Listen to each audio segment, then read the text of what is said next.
Hey everyone, welcome back to Poplar Preparedness. I hope you are having a great Thanksgiving, or you've had a great Thanksgiving. Hopefully you spent some good time with family or with friends. But we do have big news kind of coming out there that 4 of the major railroad unions have agreed to strike together on December 9th.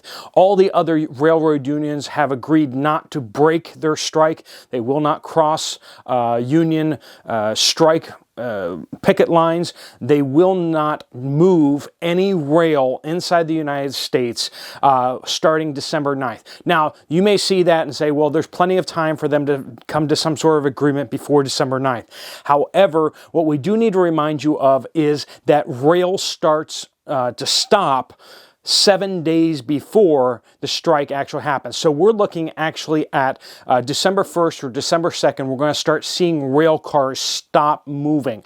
They're going to have to bring to a halt all hazardous materials, all chemicals, so everything like kerosene, diesel, gasoline, things that are used in production. These things are all going to have to grind to a halt starting December 1st or 2nd. Now you say, wait a minute, Steve, isn't there already a diesel crisis out there? And the answer is yes, there is. Now I know a lot of naysayers out there are like, well, where's the diesel shortage that you're talking about? I've never said that the diesel shortage was imminent, as in like it was going to start any day now. Some people out there saying about the 25 days of stockpile. Once again, I keep repeating once again that the 25 days stockpile of diesel means if all refineries shut down, if nothing is imported for 25 days, then we would run out of diesel. However, the entire U.S. market is not homogeneous. It's not like, we're going to run out when every single station runs out simultaneously. What's going to happen is, as the stockpiles continue to get lower, we're going to start seeing spots of supply chain issues. We're going to see shortages in certain areas. We're going to see gluts in other areas. What happens is, as the tank gets empty, you're going to see wet spots and you're going to see some dry spots. And some of those dry spots are going to be particularly oriented in rural areas, places where they don't have lots and lots of stores that they can just kind of move product around. So cities tend to be better off this way because, if this station runs out, they can just call up someone else and ask another supplier to come out. But when you're in a rural area and there's only one supplier that will actually come out to that location, and that supplier says, we're out, everybody wants it, but we can't get it. So we're out, and that means you're out. And particularly, as I keep repeating, the diesel shortage, one of the places that's going to hit the hardest is going to be farms. Farms are in the rural areas and they use a lot of diesel. And it's not optional. They need that diesel and they need it absolutely. Shippers trying to get product from point A to point B, they can either just wait for the product to move, or there are other ways that they can move it by rail, usually, or they can put it on a plane and they can move it that way. They can move things different ways, but farmers, they're on a strict schedule. When they need to get something done out in the field, they need it to move immediately. So we're having this diesel crisis. It's a slow moving freight train, I understand, and we're not there yet, but we're starting to have small patches of dry spots in different places. We've started to get pictures of people saying this area is out of diesel, and we're going to see that as the tank keeps getting emptier and emptier and emptier. Why again is this happening? We keep closing down refineries in the United States. We don't have enough refineries. We have plenty of oil to refine into diesel. The problem is we don't have enough refineries refining down into diesel.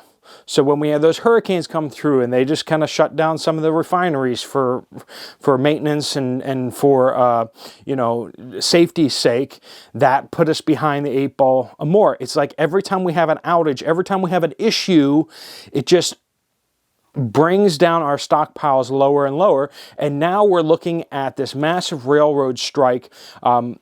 Just to give you some idea, last time we had this almost railroad strike, remember they averted it like literally the night before, they put to a halt 1,975 carloads of chemicals were not delivered because of that. They shut down 7 days prior. They started bringing all the trains with chemical loads to a halt. They need to move those chemical loads to safe points where they can be stored safely. They can't just have hazardous materials, nuclear waste. They can't have diesel, kerosene just sitting on rail cars, like out in the middle of nowhere, where they get stopped in the middle of the night because that's when the railroad employees decide not to work. They have to make sure that all those chemicals are secured and that they are in good places, and they start that 7 days prior. Within 96 hours, which is 4 days of the strike, there can be no chemicals on the railroads. So we're talking about a complete shutdown of moving of petrochemicals, moving of industrial detergents, and things that go into the processing of diesel, that go into AdBlue or DEF if you're in the United States. All these chemicals are going to stop moving, which means refineries, if they don't have the chemicals they need in order to refine product, are going to have to shut down their production as well. And they only have so much storage on site. So those that are not connected directly to pipelines are going to have to start filling up their storage if they haven't already.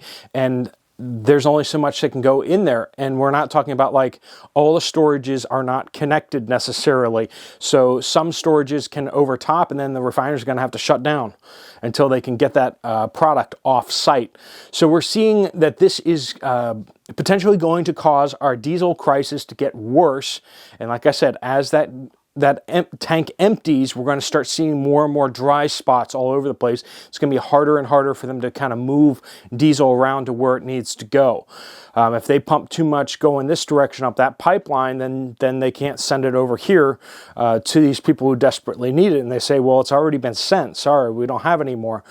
We thought it was going to be needed over there, but we can't get it from point C over to point D. We can only move stuff from point A to point D. That's the kind of logistics that you get into, where it's just like either not cost effective to move it from a delivery point to another delivery point. It's only cost effective to move it from the production point to that delivery point.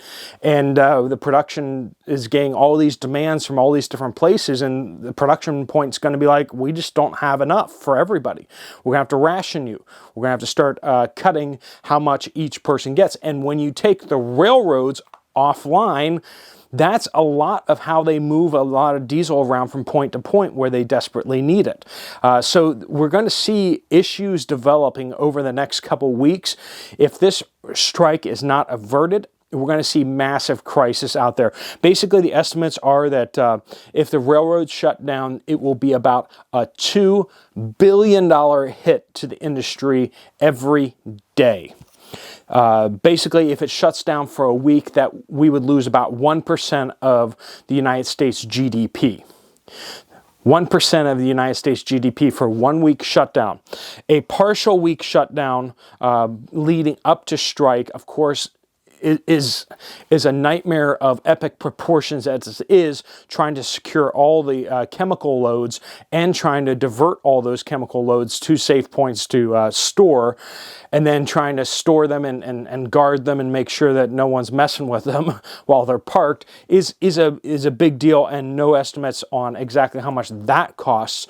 But as we can see, going into this is not a cheap endeavor. This is not a small deal, but we keep seeing that the biggest thing is that these railroad workers keep asking for sick leave. They keep asking for vacation time, which the railroads don't seem to want to give them for anything. They don't want to give them vacation time, which, when you're talking about people who drive trucks, when you talk about people who fly planes, we want them well rested when they get into moving these vehicles that could kill lots and lots of people. But then when we talk about trains, they're trying to get them down from 2 people on a train, sometimes a very long train, down to just 1 person on that train. And then they want to take that person and work them, with very little rest because there's no government restrictions requiring certain amounts of downtime and certain amounts of rest between work periods for railroad conductors or other safety workers on the railroads. So that's, it is a big safety issue that impacts all of us. That, it seems like a lot of the demands are relatively reasonable. And when the railroads came out and said, okay, well, we'll just throw some more money at it, 24% pay raise over the next 5 years, you start doing your math on that, and you're like, that's not even keeping up with inflation at current rates, not even close. That's about half of what inflation will be over the next 5 years if inflation doesn't go up another percent. So it doesn't seem like the railroads are really negotiating in good faith, and it's kind of understandable, to me at least, that the railroad workers are doing that. So I don't necessarily think the railroad workers are the bad guys in this situation.